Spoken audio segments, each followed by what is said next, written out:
Nachádzame sa v Sopečnom pohorí. Je to niečo unikátne, si myslím, že vlastnými rukami si vyrobiť jedlo a potom to ochutnať. A vás sa teraz pýtam, a mi odpovedzte, či viete, ako vzniká chlieb?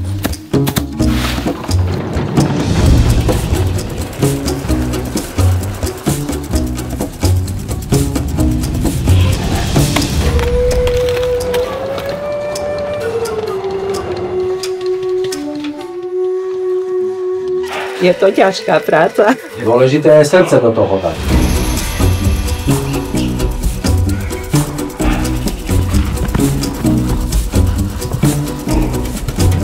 Jak basketbálka.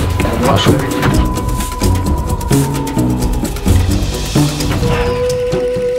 Takže tuto máme tie bomby, ktoré vychádzali z toho krátera. Je to tak staré, ako keď vznikala naša slnečná sústava.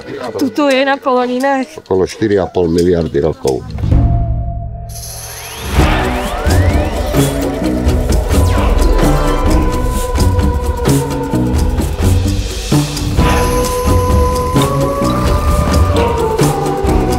Mne sa páči robiť zubnú pastu.